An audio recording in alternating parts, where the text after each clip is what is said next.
مراد ہر وہ چیز ہے، ہر وہ چیز ہے جس کی غیر اللہ کے نام پر نظر مانی گئی یا مانی جا سکتی ہے، مانی گئی یا مانی۔ اب ہم نے جو معنی کیا کہ اس سے مراد ہر وہ چیز ہے، اس کی دلیل تو میری طرف خیال کرو، 3 مقدمے سمجھو۔ کتنے مقدمے؟ نمبر 1 کہ کلمہ ما اصل وضع کے اعتبار سے عام ہے، کلمہ ما اصل وضع کے اعتبار سے عام ہے، اور اس کا جو عموم ہے وہ بھی قطعی ہے جیسے کہ خاص قطعی ہوتا ہے۔ تو اس اصول فقہ کے قاعدے کے تحت ما عام ہے، ما کیا ہے؟ عام ہے، لہذا جب ما عام ہے تو یہ حیوان غیر حیوان سب کو کیا ہوگا؟ شامل ہوگا۔ ایک بات۔ دوسری بات کہ کلمہ فسقن بھی عام ہے، کلمہ فسقن بھی، مقدمہ ثانیہ کلمہ فسقن بھی عام ہے، سمجھائی میری بات؟ اور فسقن سے مراد کیا کہہ رہا ہوں؟ فسقن سے مراد عام ہے، کیا معنی؟ ہر وہ چیز جو نظر لغیر اللہ ہونے کی وجہ سے گناہ اور شرک کا سبب بنے تو وہ فسقن کے عموم میں کیا ہے؟ داخل ہے، چاہے وہ حیوان ہو یا غیر حیوان۔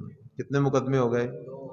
پہلا مقدمہ کہ ما اصل وضع کے اعتبار سے عام ہے، لہذا اس عموم کا تقاضا ہے کہ یہ ما حیوان غیر حیوان سب کو۔ دوسرا فسقن کلمہ بھی عام ہے، یعنی ہر وہ نظر جو سبب بنتی ہے شرک اور گناہ کا، چاہے وہ حیوان ہو یا غیر حیوان۔ تیسرا مقدمہ کلمہ ما عام ہے اور عموم بھی اس میں قطعی ہے حنفیہ کے نزدیک خصوصاً، لہٰذا اس عموم میں تخصیص پیدا کرنے کے لیے دلیل قطعی چاہیے، حتیٰ کہ خبر واحد صحیح سے بھی تخصیص نہیں ہو سکتی۔ تو ان تینوں مقدموں کا حاصل کیا نکلا؟ کلمہ ما کے عموم کا تقاضا بھی ہے کہ مراد حیوان بھی ہو اور غیر حیوان بھی ہو، فسقن کے عموم کا تقاضا بھی ہے کہ مراد حیوان بھی اور غیر حیوان بھی ہو۔ سمجھ رہے ہو بات کو؟ تو یہ پہلی وجہ ہم نے ذکر کر دی، کس بات کی؟ کہ کلمہ ما سے مراد حیوان بھی اور غیر۔ اس کی پہلی وجہ وہ کیا ہے کہ کلمہ ما وضع کے اعتبار سے عام ہے اور فسقن بھی عام ہے، اور عموم کا تقاضا یہ ہے کہ یہ حیوان اور غیر حیوان دونوں کو شامل ہو۔ آپ کے پاس یہ لکھی ہے بات۔ وجہ اول دیکھ رہے ہو جی؟ مقدمہ اولا، لغت عرب میں کلمہ ما کا اصلی اور وضعی معنی عموم ہے، اصلی اور وضعی معنی نیچے علامہ سیوطی وغیرہ سے یہ باتیں ذکر کی گئی ہیں کہ ما جو ہے یہ وضع کے اعتبار سے عام ہے۔ آگے آ جاؤ جی، اگلے صفحے پہ علامہ حقانی کے بارے دیکھ رہے ہو جی؟ ما کا لفظ بھی عام ہے، اس میں جانور کی کوئی تخصیص نہیں، جانور ہو یا کھانا یا کپڑے جو بتوں کے نام سے پکارا جاوے یا ان پر چڑھایا جاوے حرام ہے۔ دیکھ رہے ہو جی؟ مقدمہ ثانیہ اسی طرح کلمہ فسقن بھی ما کی طرح بیعتبار معنی کے عام ہے۔ دیکھ رہے ہو جی؟ ماخذ دیکھو، فسقن، فسقن یا جو جانور وغیرہ، یا جو جانور وغیرہ کا لفظ آ رہا نہیں آ رہا؟ شرک کا ذریعہ ہو، شرک کا۔ مقدمہ ثالثہ کے اندر یہی بات ہے کہ جب عام ہے تو اس عام کی تخصیص اب دلیل قطعی سے ہو سکتی ہے، خبر واحد صحیح سے بھی نہیں ہو سکتی۔ تو یہ وجہ اول کا حاصل ہے، ساری عبارت میں نہیں پڑھ سکتا، پھر میں دہرا رہا ہوں اس ساری بات کو تاکہ آپ کو یاد ہو۔ ہم نے بنیاد رکھی کہ اس باب کے اندر کتنی آیتیں قرآن میں آئیں؟ 4۔ مبتدین کتنی تحریفیں کرتے ہیں؟ 4، کہ ما سے مراد صرف حیوان ہے، اوہلہ سے مراد ذبح کرنا ہے، اور لام بمعنی علا کے ہے، اور مراد علس میں غیر اللہ یعنی بوقت ذبح غیر اللہ کا نام لینا مراد ہے، اور نمبر 4 کہ غیر اللہ سے مراد صرف بت ہیں۔ ان میں سے پہلا عنوان ہم نے اٹھایا کہ ما خاص نہیں بلکہ ما عام ہے، یعنی صرف جانور مراد نہیں بلکہ جانور غیر جانور سب مراد ہیں جن کی غیر اللہ کے لیے کیا مانی جائے؟ نظر۔ اور اس دعوے کی ہم نے پہلی وجہ بیان کر دی، چونکہ ما اصل وضع کے اعتبار سے عموم کے لیے آتا ہے اور کلمہ فسقن بھی عموم کے لیے ہے، اور یہاں پر کوئی خصوص کی دلیل موجود نہیں، لہذا حیوان غیر حیوان دونوں کو شامل ہیں۔ سمجھو جی۔ وجہ ثانی، وجہ ثانی یہ ہے کہ مشرکین مکہ جس طرح حیوانوں کی غیر اللہ کے نام پہ نظر مانتے تھے، اسی طرح غیر حیوان کی بھی مانتے تھے۔ جس طرح غیر اللہ کے نام پہ بکرے چھترے دیتے تھے نا، تو اسی طرح باقی چیزیں بھی دیتے تھے۔ اب یہ تو نہیں ہوا کہ قرآن نے کہا کہ جو تم جانور اپنے بتوں کے نام پہ دے رہے ہو وہ حرام ہے، لیکن جانوروں کے علاوہ جو اور چیزیں دے رہے ہو وہ حلال ہیں۔ لہذا یہ دوسری وجہ اس بات کی ہے کہ ما یہاں پر عام ہے، حیوان بھی مراد ہیں اور غیر حیوان بھی۔ وجہ ثانی، مشرکین مکہ کی منتیں اور احلال بھی صرف حیوانات سے مختص نہیں تھا، بلکہ حیوانات کے علاوہ غلہ، مٹھائی، روغن، درہم، دنانیر، لباس وغیرہ، غرض ہے کہ اپنے استعمال کی تمام اشیاء سے غیر اللہ کے تقرب و خوشنودی کے لیے بطور منت حصہ نکالتے تھے۔ ماخذ دیکھو جی، وَجَعَلُوا لِلَّهِ مِمَّا زَرَعَ مِنَ الْحَرْثِ اور کھیتی آ گئی نا، پتہ چلا وہ فصلیں بھی غیر اللہ کے نام پہ دیتے تھے۔ والانعام اور جانور نصیباً حصہ، اور کہتے ہیں یہ اللہ کے لیے بزعمہم وَهَذَا لِشُرَكَائِنَا۔ معلوم ہوا کہ وہ صرف جانوروں کی نظریں نہیں مانتے تھے، جانوروں کے علاوہ اور چیزوں کی بھی نظریں مانتے تھے۔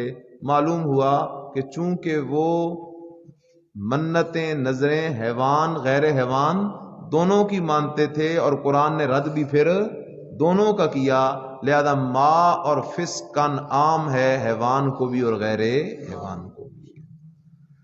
وجہ ثالث، دیکھ رہے ہو جی، میری طرف دیکھو۔ وجہ ثالث یہ ہے کہ جو سورہ مائدہ ہے نا جی، مائدہ کے اندر پہلے فرمایا ما اہل لغیر اللہ بھی، کیا فرمایا؟ ما اہل، اور آگے جا کے فرمایا وما ذبح علی النصب۔ جاگ رہے ہو؟ اب اگر ما اہل کا معنی ہم مانے ان محرفین کا، تو ان محرفین کے معنی کے اعتبار سے ما سے مراد جانور ہوا، اہل بمانا ذبح ہوا، تو ما اہل بھی لغیر اللہ ای ما ذبح لغیر اللہ بھی، ای ما۔ تو جب پہلے ایک دفعہ ما ذبح کا ذکر ہو گیا تو آگے قرآن نے دوبارہ کیوں کہا وما ذبح علی النصب؟ یہ تو تکرار بنتا ہے، لہذا ضروری ہے کہ ہم ما اہل لغیر اللہ بھی کا ایسا مطلب بیان کریں کہ تکرار لازم نہ آئے، اور اس کی یہی صورت ہے کہ یہاں ما کو ہم عام رکھیں اور اس سے مراد حیوان بھی لیں اور غیر حیوان بھی لیں، اور اہل کو بھی عام رکھیں، اہل کو بھی اس سے مراد صرف ذبح نہ لیں بلکہ مطلقاً آواز بلند کرنا لیں، مطلقاً، ہاں، یعنی ہر وہ چیز جس پر غیر اللہ کے لیے آواز کیا کی جائے؟ بلند کی جائے۔ تو جب ہم اس کو رکھیں گے عام تو وما ذبح علی النصب وہ بنے گی تخصیص بعد از تعمیم، تخصیص بعد از، وگرنہ اگر ما سے مراد حیوان لیں اور اہل سے مراد ذبح لیں تو یہ تکرار لازم آ رہا ہے۔ کیا لازم آ رہا ہے؟ اور تکرار بغیر فائدے کے لازم آ رہا ہے۔ سمجھ رہے ہو بات کو؟ کتنی وجوہات ہو گئیں؟ 3۔ نمبر 4، فقہائے کرام نے ان آیتوں سے جو حکم سمجھا وہ بھی عام ہے، وہ بھی کیا ہے؟ انہوں نے ان آیتوں سے جو حکم سمجھا وہ بھی عام ہے، یعنی انہوں نے حیوان غیر حیوان دونوں کو حرام قرار دیا، جبکہ ان کی غیر اللہ کے نام پر کیا مانی جائے؟ نظر مانی جائے۔ ماخذ دیکھ لو جی، وَعَلَمْ أَنَّ النَّظْرَ الَّذِي يَقَعُ لِلْأَمْوَاتِ، جانتا ہوں کہ بے شک نظر جو واقع ہوتی ہے مردوں کے لیے اکثر عوام کی جانب سے، وَمَا يُؤْخَذُ مِنَ یہ حیوان ہے یا غیر حیوان ہے؟ ہیں؟ وَمَا يُؤْخَذُ مِنَ الدَّرَاهِمِ وَالشَّمْعِ وَالزَّيْتِ، اور چراغ اور تیل وَنَحْوِهَا الى ذرائع الاولیاء، لوگ جے کر جاتے ہیں اولیاء کی قبروں کی طرف، تقربا الیہم فهو بالاجماع باطل و حرام۔ ما عام ہے، حیوان کو بھی شامل اور غیر حیوان کو بھی، کتنی وجہیں پڑھ لی ہم نے؟ نمبر 1 ما اور فسقن دونوں عام ہیں اور عموم کا تقاضا ہے کہ حیوان غیر حیوان دونوں کو. نمبر 2 مشرکین مکہ جس طرح حیوانوں کی نظریں مانتے تھے بتوں کے لیے غیر حیوان کی بھی مانتے تھے. قرآن نے ان کا رد کیا، لہذا دونوں مراد ہیں. کتنی باتیں ہو گئیں؟ 2. نمبر 3 مائدہ کی آیت میں آگے دوبارہ آیا وما ذبح لن نصب، تو اگر ما اہلا سے بھی مراد ما ذبح لیں تو یہ تکرار لازم آئے گا. اس لیے ہم کہتے ہیں ما عام ہے حیوان غیر حیوان کو، اور اہلا بمانا آواز بلند کرنے کے، نہ کہ بمانا ذبح. اور نمبر 4 چوتھی وجہ کہ فقہائے کرام نے ان آیتوں سے جو حکم سمجھا وہ حکم بھی عام ہے، یعنی انہوں نے جانور یا غیر جانور، حیوان غیر حیوان سب کو حرام قرار دیا اگر ان کی غیر اللہ کے لیے کیا مانی جائے؟ نظر مانی جائے. سمجھ گئے ہو جی؟ یہ ایک قضیہ آپ کا حل ہو گیا. انہوں نے کہا تھا ما سے مراد صرف حیوان ہے، تو ہم نے کہا نہ، ما کیا ہے؟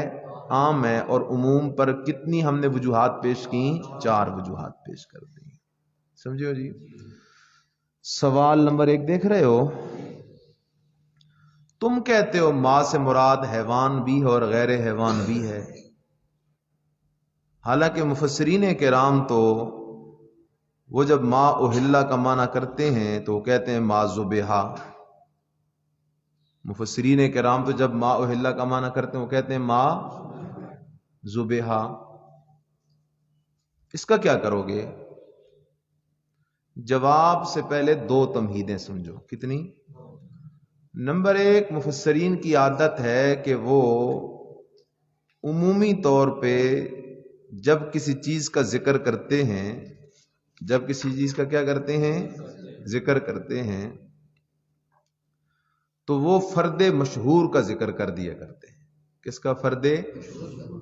ہاں، چونکہ وہ غیر اللہ کے نام کی نظریں تو بہت ساری مانتے تھے، لیکن مشہور نظر ان کے نزدیک کیا تھی؟ غیر اللہ کے نام پر جانور ذبح کرنا.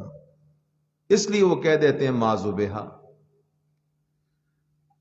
بالفاظ دیگر بات کو سمجھو ذرا.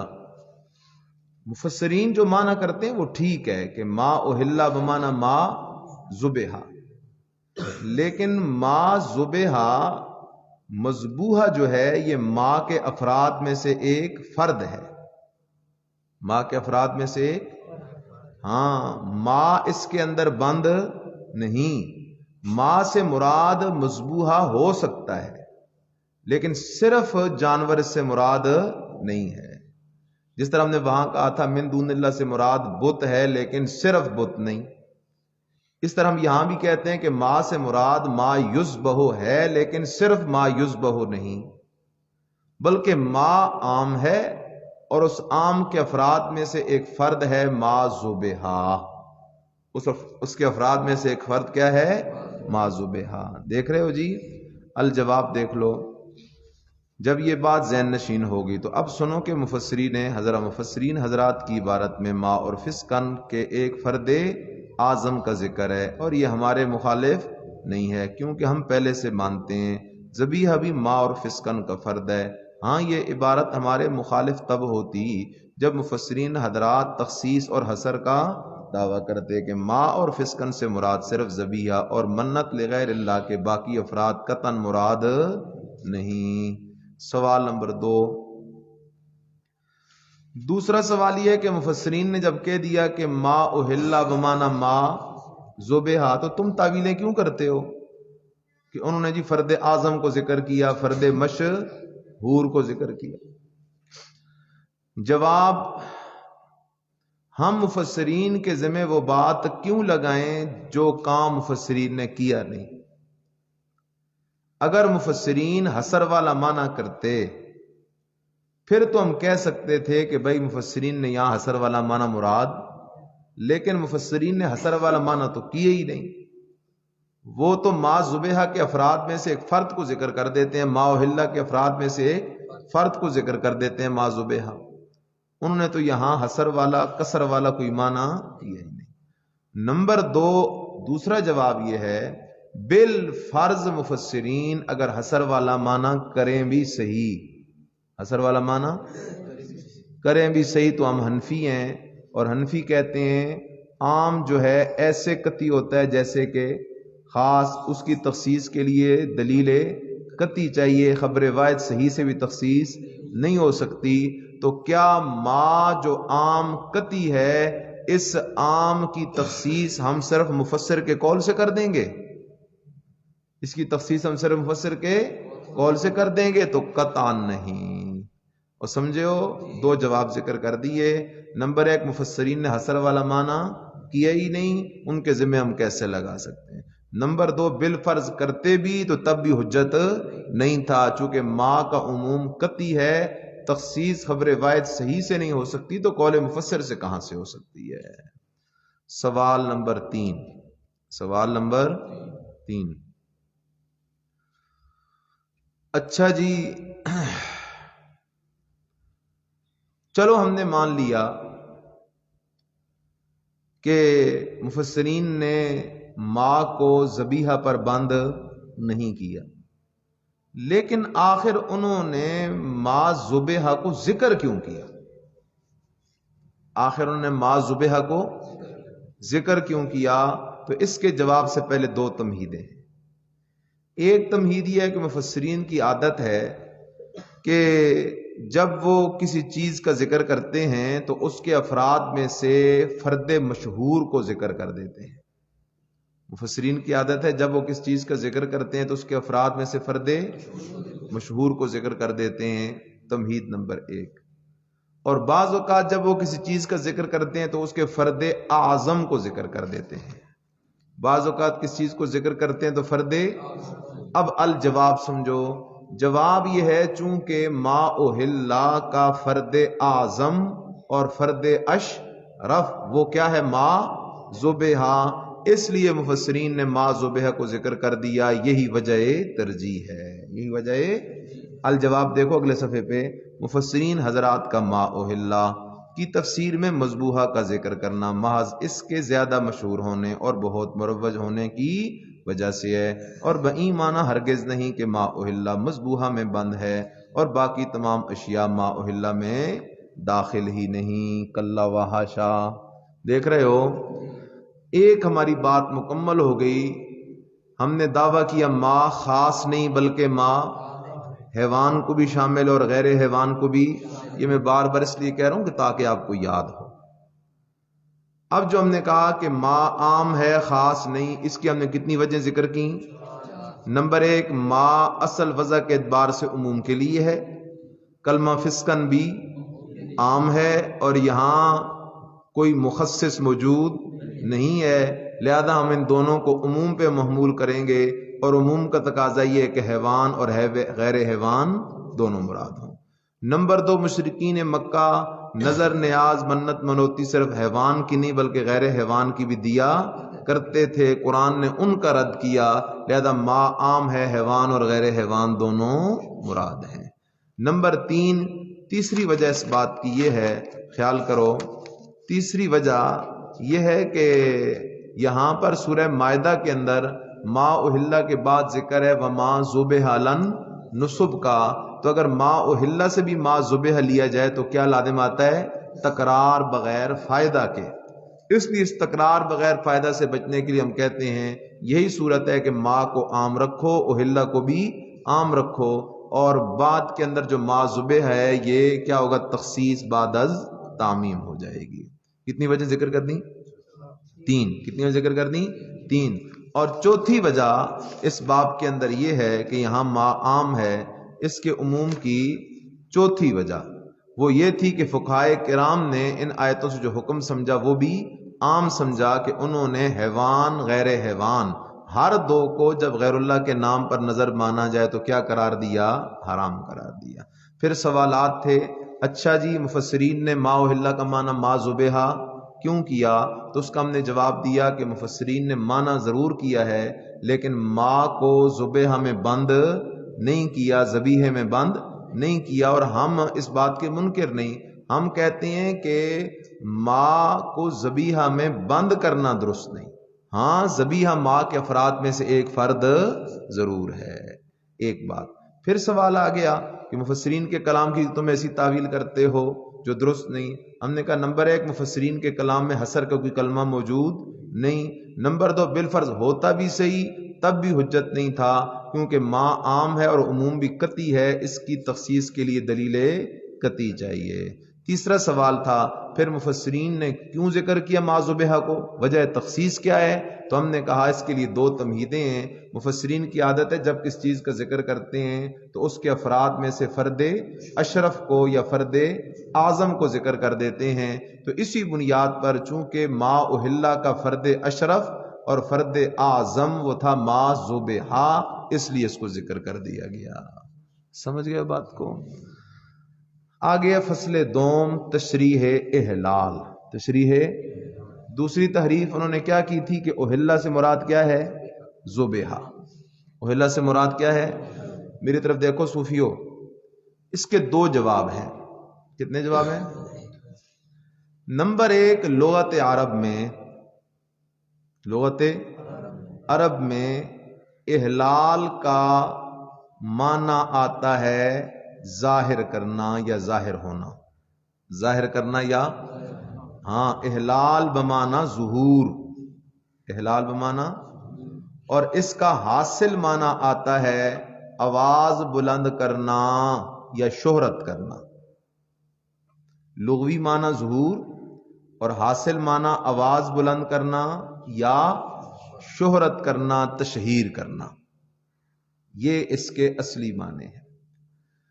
لہذا اس معنی کے لحاظ سے تم جو معنی کر رہے ہو کہ اہلا بمعنی ما ذبح، یہ معنی بالکل لغت کے خلاف اور غلط ہے. سمجھ رہے ہو جی؟ ایک جواب اختصار کر رہا ہوں. دوسرا جواب کہ تم نے جو معنی کیا اہلا بمعنی ذبح، ہمیں پورے کلام عرب میں سے، نثر سے، نظم سے، پورے کلام عرب میں سے کوئی ایک اس کی نظیر دکھاؤ کہ آیا ہو اہلا بمعنی ذبح کے. اہلا بمعنی کتنے جواب ہو گئے؟ نمبر 1 کہ اس کا لغوی معنی ہے ظہور بمعنی تشہیر کرنا اور آواز بلند کرنا، ٹھیک ہے، ذبح والا معنی نہیں. اور نمبر 2 تم نے جو اہلا بمعنی ذبح کیا اس کی کوئی نظیر پیش کرو کلام عرب سے، چاہے نثر سے کرو یا چاہے نظم سے کرو. خوش ہوئی؟ عنوان اول اہلا احلال سے مشتق ہے. احلال کا اصلی وضعی اور عرفی معنی آواز کرنا اور شہرت دینا ہے، اور یہ تشہیر اور آوازہ دینا بھی مطلق ہے، کسی مکان اور وقت کے ساتھ خاص نہیں. خواہ ایسی چیز پر ہو جو قابل ذبح نہیں جیسے غلہ، لباس، مٹھائی وغیرہ، یا قابل ذبح اشیاء ہو جیسے حیوانات، پھر خواہ ذبح سے بہت پہلے ہو یا قریب ہو یا عین ذبح کے وقت ہو. بعض لوگوں نے جس طرح بنا رکھا ہے کہ احلال کا معنی ذبح کے وقت آواز اونچی کرنا، یہ غلط اور قطعاً غلط ہے. اگلے صفحے پہ آؤ، ماخذ نمبر 1 امام بخاری کیا کہتے ہیں؟ باب کیف تحل الحائض. یہ باب اس بات کے بیان میں ہے کہ کس طرح احرام باندھے حائضہ والنفس اور نفاس والی عورت. دیکھ رہے ہو جی؟ آگے کہتا ہے احلہ کا معنی کرتا ہے احلہ تکلم بھی. احلہ کا معنی ہے اس نے اس کے ساتھ کیا کیا؟ کلام کیا. آگے کہتا ہے واستحللنا واحللنا الہلال کلہ من الظہور. یہ جتنے بھی الفاظ آ رہے ہیں نا، واستحللنا آتا ہے، ہلال آتا ہے، احللنا آتا ہے، یہ سب کے سب کس سے ہیں؟ ظہور سے. واستحل المطر، اور اس طرح کہا جاتا ہے واستحل المطر، ظاہر ہو گئی بارش یعنی نکلی بادلوں سے. وما اہل لغیر اللہ بھی، وما اہل کہتے یہ بھی اسی قبیل سے آواز بلند کرنا. وہو من استحلال الصبی، اور یہ مشتق ہے صبی کے آواز بلند کرنے سے. بچہ جب پیدا ہوتا ہے نا آواز نکالتا ہے تو اس کو کہتے ہیں استحلال الصبی. تو اب دیکھو استحلال الصبی بچے کا آواز بلند کرنا. چاند کو کیا کہتے ہیں؟ ہلال. چاند کو کیا کہتے ہیں؟ ہلال. اسی طرح چاند کو ہلال کہتے ہیں، استحلال الصبی ہے، ٹھیک ہے نا. تو یہ سارے کے سارے جو احلہ یحلو کے استعمالات ہیں ان کے اندر ایک ہی چیز آ رہی ہے، آواز کو کیا کرنا؟ بلند کرنا. قرآن نے بھی یہ کہا وما، اور ہر وہ چیز جس پر آواز بلند کی جائے غیر اللہ کی، آواز، یہ بکرا چھترا فلاں پیر کے نام کی منت ہے، یہ چیز فلاں کے نام کی نظر نیاز ہے، یہ احلال مراد ہے، آواز بلند کرنا مراد ہے، تشہیر کرنا مراد ہے. سمجھ رہے ہو؟ آگے دیکھ لینا، ماخذ آسان ہے. عنوان ثانی دیکھو، یہ جواب ثانی ہے. لغت عرب اور عرف عرب میں احلال کا معنی ذبح بالکل نہیں اور قطعاً نہیں. کسی شاعر یا کسی فصیح بلیغ نے اپنے کسی شعر یا کلام میں لفظ احلال سے اس معنی میں استعمال نہیں کیا. کوئی شخص کسی نظم یا نثر کا حوالہ پیش نہیں کر سکتا جس میں احلال بمعنی ذبح آیا ہو. دیکھ رہے ہو جی؟ فصل صوم دوسری تحریف تھی، انہوں نے کہا احلہ بمعنی. ہم نے اس کے کتنے جواب دیے؟ نمبر 1 کہ اس کا لغت عرب میں معنی ہے ظہور، تشہیر کرنا، آواز بلند کرنا، ذبح کرنا. اور دوسرا کہ تم کوئی ایک نظیر پیش کرو کہ جہاں احلہ بمعنی ذبح کے ہو. سمجھے ہو جی؟ فصل صوم کلمہ لغیر اللہ. کیا لفظ ہے جی؟ کلمہ لغیر اللہ. کیا کہتے ہیں وہ جی؟ کہ کلمہ لغیر اللہ مراد اس سے یہ ہے کہ اگر بتوں کے لیے نظر نیاز مانے پھر تو حرام ہے، لیکن اگر بتوں کے علاوہ کسی پیر فقیر نبی ولی کے نام پہ نظر نیاز مانے تو وہ حرام نہیں.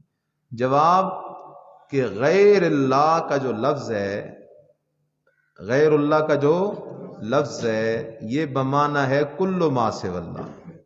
غیر اللہ کے جو لفظ ہے بمعنی، تم اس کا جو معنی کر رہے ہو ایل اسنام بت وغیرہ، یہ تمہاری اپنی خود ساختہ تحریف ہے، اس کی کوئی حقیقت نہیں.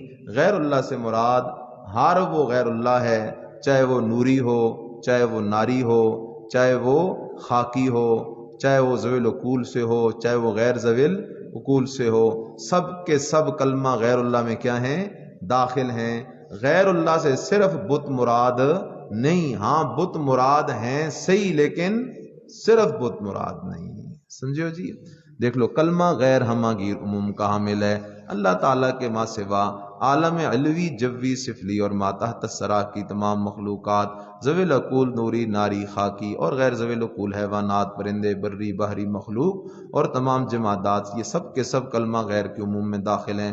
خلاصہ یہ کہ کلمہ غیر اللہ بتوں میں بند نہیں بلکہ استثناء ہر مخلوق کو شامل ہے، بلکہ بلا استثناء ہر مخلوق کو.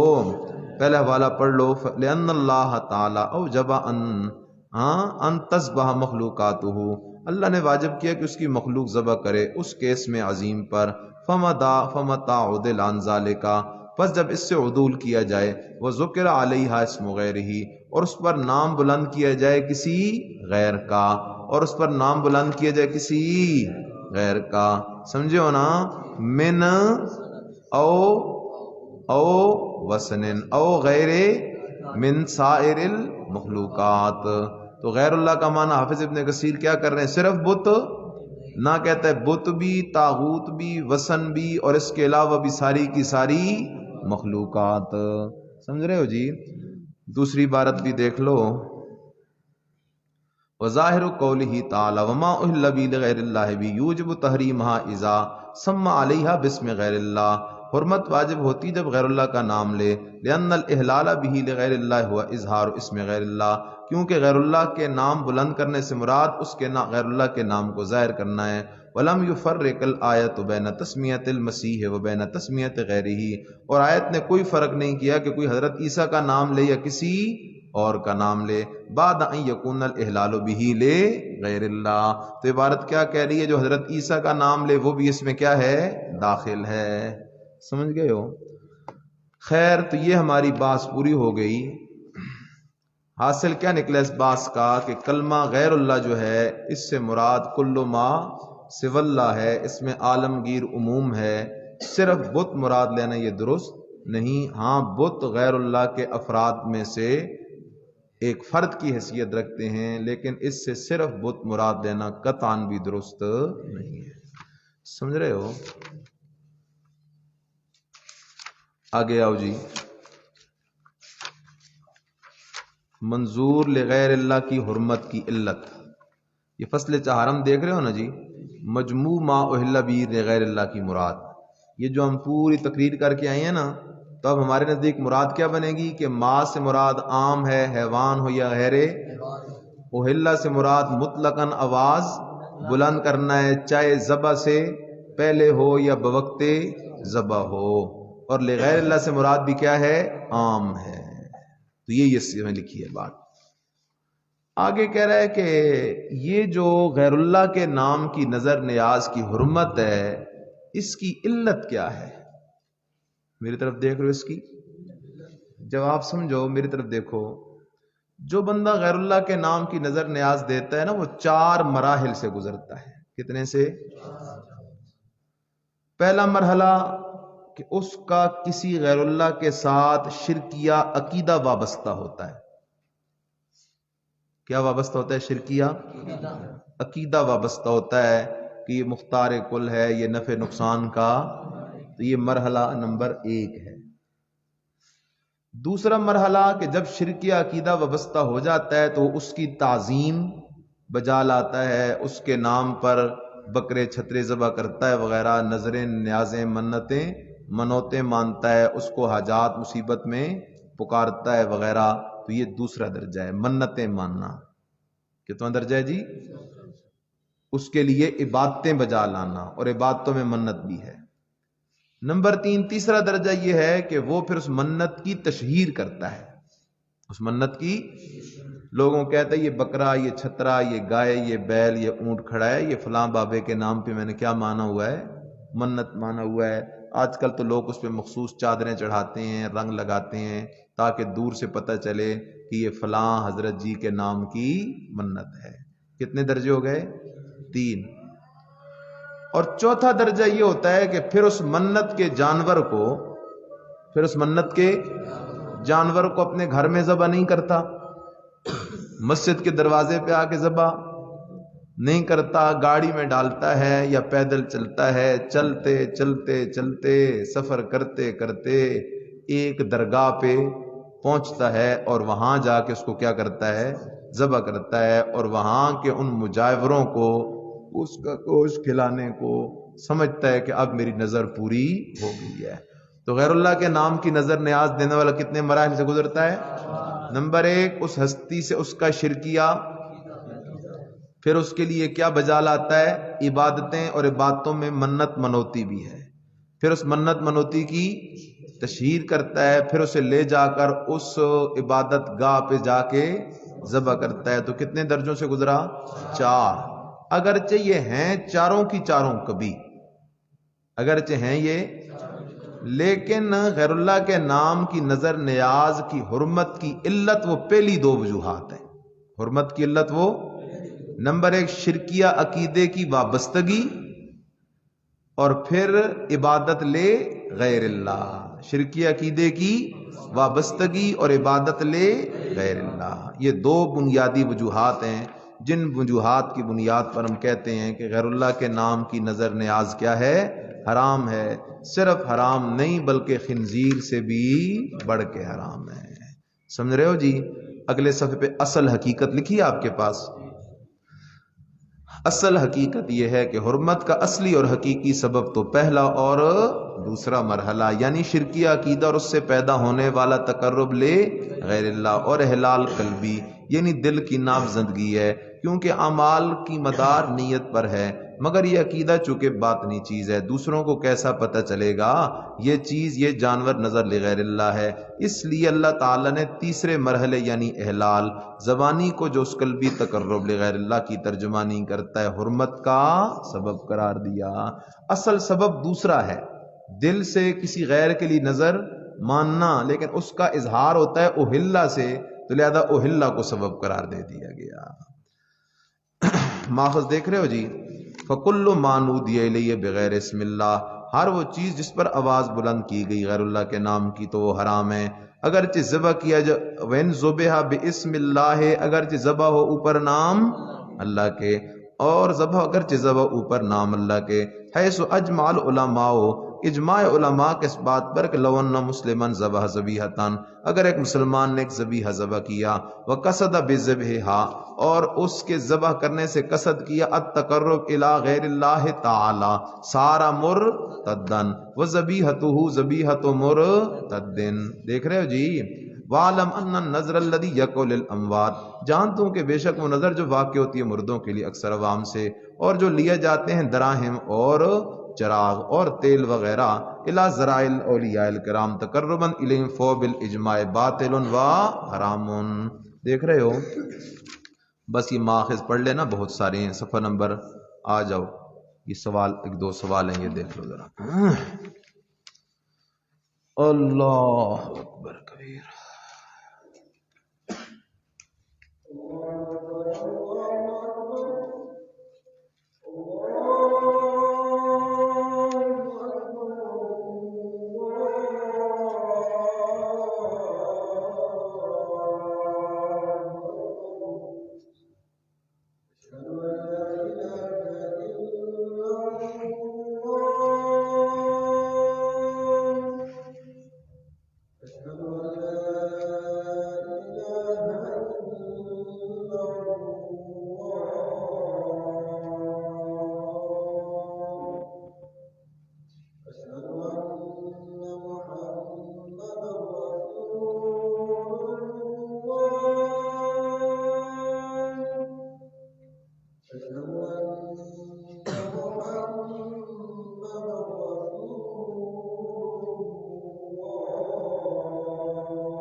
صفحہ نمبر 217 پہ سوال دیکھو جی، میری طرف دیکھو۔ سوال یہ ہے کہ سائل کہتا ہے کہ اگر ایک بندے نے کوئی بکرا چھترا کسی غیر اللہ کے نام پہ نظر مان لیا ہے، لیکن وقت ذبح وہ غیر اللہ کا نام نہیں لیتا، ذبح کرتے وقت کہتا ہے بسم اللہ اللہ اکبر، بسم اللہ اللہ اکبر، تو یہ حرام نہیں ہوگا بلکہ حلال ہوگا، سمجھ رہے ہو؟ یہ ما اہل لغیر اللہ میں داخل نہیں ہوگا۔ وجہ کیا ہے؟ کہتے ہیں وجہ یہ ہے کہ مفسرین نے ما اہل کا معنی کیا ما ذبح، لہذا ان مفسرین کی تفاسیر کی روشنی میں ہم کہتے ہیں کہ ما اہل چونکہ ما ذبح کے معنی میں ہے، لہذا بوقت ذبح اگر غیر اللہ کا نام لے گا کوئی تو وہ حرام ہے، وگرنہ حرام نہیں۔ سمجھ گئے بات کو؟ دو جواب ہیں اس بات کے، کتنے ہیں جی؟ نمبر ایک کہ جن مفسرین کی تفاسیر کو تم پیش کر رہے ہو کہ ما اہل بمانا ما ذبح، ما اہل بمانا ما ذبح، یہ ما اہل بمانا ما ذبح نہ نبی علیہ السلام سے منقول ہے، نہ ہی صحابہ کرام سے منقول ہے، نہ تابعین، نہ تبع تابعین سے منقول ہے، ہاں بعد کے مفسرین نے ما اہلا بمانا ما ذبیحہ ضرور قرار دیا ہے، لیکن ان کا قول بغیر دلیل اور نقل کے حجت نہیں، ان کا قول بغیر دلیل اور حجت کے نقل حجت نہیں۔ یہ جواب نمبر 1 کہ جن تفاسیر کے تم حوالے پیش کر رہے ہو وہ سر آنکھوں پہ، لیکن یہ تفسیریں ما اہلا بمانا ما ذبیحہ نہ نبی علیہ السلام سے منقول، نہ صحابہ سے، نہ تابعین سے، نہ تبع تابعین سے، اور ان مفسرین کا قول بغیر کسی نقل اور دلیل کے حجت نہیں۔ نمبر 2، ابھی ہم کہہ کے آ چکے پیچھے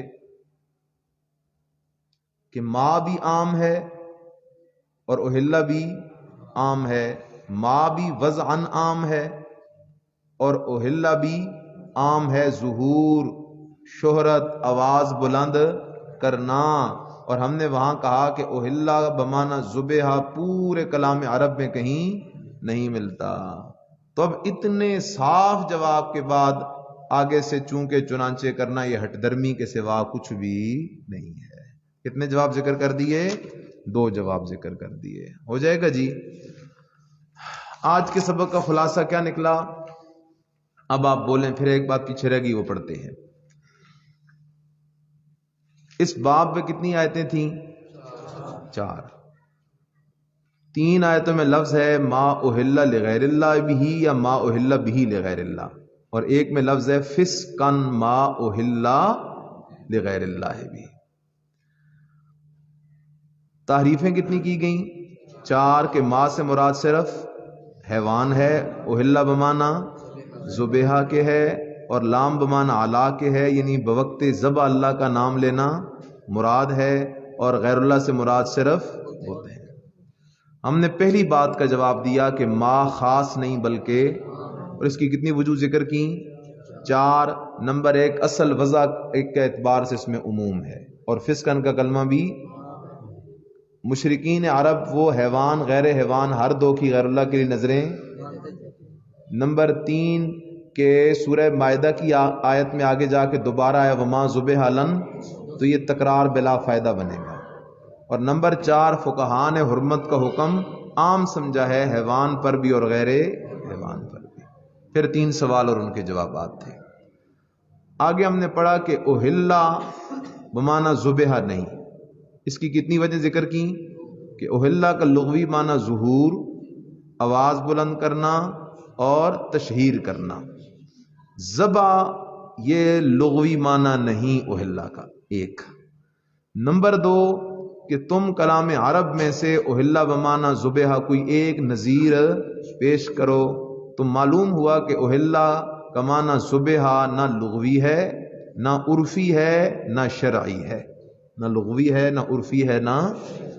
تیسری بات تھی کہ غیر اللہ سے مراد صرف بت نہیں بلکہ کل ما سوی اللہ ہے، نوری ہو، ناری ہو، خاکی ہو، ذوی العقول ہوں، غیر ذوی العقول ہوں، سب کے سب غیر اللہ میں داخل ہیں۔ صرف اصنام قرار دینا یہ درست نہیں، اصنام غیر اللہ کا ایک فرد ضرور ہیں لیکن غیر اللہ اصنام میں بند نہیں۔ سمجھ آئیے؟ پھر ما اہلا بھی لغیر اللہ کی بحث کا حاصل تھا 1 صفحے کے اندر، وہ میں نے آپ کے سامنے ذکر کیا۔ پھر سوال تھا کہ اس کی علت کیا ہے، تو ہم نے کہا جو غیر اللہ کے نام پہ نظر دیتا ہے کتنے مراحل سے گزرتا ہے؟ نمبر 1 شرکی عقیدہ، نمبر 2 اس کے لیے عبادات، نمبر 3 تشہیر منت، اور نمبر 4 پھر منت کو اس کے درگاہ پہ جا کے ذبح کرنا۔ اصل علت حرمت کی تو وہ پہلی 2 وجوہات ہیں، لیکن چونکہ دل میں نظر ماننا امر باطنی تھا تو اس لیے ما اہلا تشہیر کو حرمت کی علت بنا دیا گیا۔ سمجھ گیا بات کو؟ پھر یہاں پر ہم نے آخری سوال پڑھا کہ اگر بوقت ذبح غیر اللہ کا نام لیا جائے پھر تو حرام ہے، وگرنہ حرام نہیں۔ دلیل کیا تھی؟ مفسرین نے معنی کیا ما اہلا بمانا ما ذبح۔ ہم نے 2 جواب دیے۔ پہلا کہ یہ جو تفسیر کی گئی ہے ما اہلا بمانا ما ذبح کی، یہ صحابہ، نبی علیہ السلام، تابعین، تبع تابعین کسی سے بھی منقول نہیں ہے، لہذا یہ حجت نہیں ہے۔ اور دوسری بات ہم نے یہ ذکر کی تھی کہ بھئی ابھی ہم نے کہا کہ ما اصل وضع کے اعتبار سے کیا ہے؟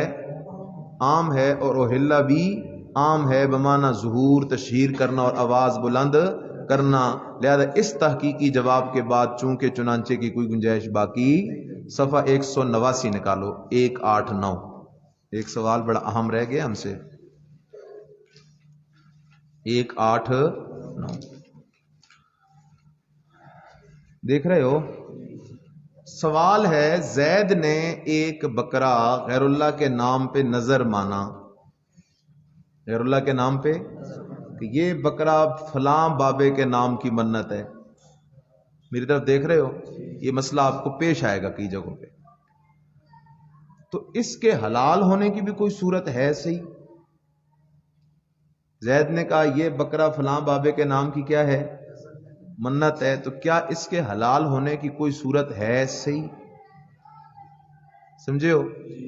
جواب دو صورتیں ہیں۔ کتنی صورتیں ہیں؟ پہلی صورت کہ زید نے ابھی تک نہ وہ بکرا ذبح کیا، نہ کسی کے حوالے کیا، ابھی تک وہ نظر والا بکرا زید کے پاس موجود ہے، لیکن اسی دوران زید نے کسی اشاعتی کی تقریر سنی اور زید کو مسئلہ توحید سمجھ آ گیا، اور زید کو بات سمجھ آ گئی میں نے تو کفر کیا ہوا ہے، اور زید نے فوراً اپنے اس کفر سے کیا کر لیا؟ رجوع کر لیا۔ تو جیسی زید کفر سے توبہ کر کے رجوع کر لے گا تو اب زید کے رجوع کے بعد یہ حرام بکرا کیا ہو جائے گا؟ حلال ہو جائے گا۔ لیکن میں نے کیا لفظ کہا؟ ابھی تک اس نے ذبح بھی نہیں کیا، ایک دفعہ چھری پھر گئی نا، پھر مسئلہ سمجھ آیا تو سور سے بھی زیادہ حرام ہے۔ ابھی تک چھری بھی نہیں پھری اور ابھی تک وہ کسی کے حوالے بھی، زید کے پاس گھر میں کھڑا ہے اور اسے مسئلہ سمجھ آ گیا کہ میں نے تو کفر کیا ہوا تھا، شرک کیا ہوا تھا، ہاں، اور زید نے رجوع کر لیا، توبہ کر لی اس بات سے کہ یہ جو میں نے بکرا غیر اللہ کے نام پہ منت مانا ہوا ہے یہ بھی میں نے کفریہ شرکیہ کام کیا ہوا ہے، اور وہ اس سے توبہ تائب ہوتا ہے۔ تو جب یہ زید نظر ماننے والا خود اپنے اس عمل سے توبہ تائب ہو جائے گا تو اس کے گھر میں جو غیر اللہ کے نام کی مانا ہوا بکرا کھڑا تھا تو اس کی اپنی توبہ کے بعد وہ حرام بکرا کیا ہو جائے گا جی؟ حلال ہو جائے گا۔ اب اس کی مرضی اس کے ساتھ جو کرتا ہے کرے، سمجھے ہو؟ دوسری صورت کیا ہے؟ مشرکین کا علاقہ ہے اور کوئی مسلمان بادشاہ اس علاقے پہ حملہ کرتا ہے، اس علاقے پہ، اور اس حملے کے بعد وہاں سے بہت ساری مال غنیمت آتی ہے، اور اس مال غنیمت میں ان کے کسی بت یا درگاہ کے نام پہ چھوڑے ہوئے بکرے، چھترے، جانور بھی مال غنیمت میں آ جاتے ہیں، تو اس صورت کے اندر بھی وہ حرام چیز مسلمانوں کے لیے کیا ہو جائے گی؟ حلال ہو جائے گی۔ سمجھو بات؟ ان دو صورتوں کے علاوہ کہ نظر ماننے والا خود مسلمان ہو جائے اور توبہ کر لے، یا کوئی مسلمان بادشاہ اس کو حاصل کرے بطور مالے، ان دو کے علاوہ غیر اللہ کے نام کی نظر نیاز کے حلال ہونے کی کوئی صورت نہیں۔ بات سمجھے ہو؟ صوفی صافی ہوتے ہیں نا، کہتے ہیں بسم اللہ پڑھ کے کھا لو تو کام چل جائے گا، تو ان کو کہنا چاہیے بھئی کتے کو ذبح کرو بسم اللہ پڑھ کے، کتے کو ذبح کرو بسم اللہ پڑھ کے، تو کتا کھائے گا کوئی؟ تو جسے اللہ حرام کرے اسے مولوی کی بسم اللہ حلال نہیں کر سکتے۔ بعض لوگ بڑے فقیر ہوتے ہیں، 11ویں 12ویں کے چاول آتے ہیں نا، کہتے ہیں خود نہیں کھاتے، جانوروں کو ڈال دیں گے۔ کس کو ڈال دیں گے؟ خیال کرو، غیر اللہ کے نام کی نظر نیاد حلال جانور تو چھوڑو، خنزیر کو ڈالنے بھی حرام ہے۔ ما من دابۃ فی الارض الا علی اللہ رزقها، ان سب چیزوں کے رزق کا ذمہ دار کون ہے؟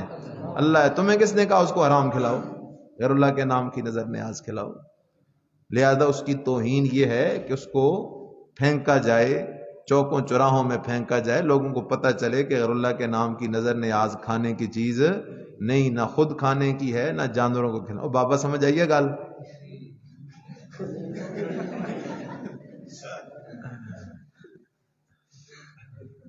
اچھا جی، ہو جائے گا یہ؟ چلو آخر دعوانا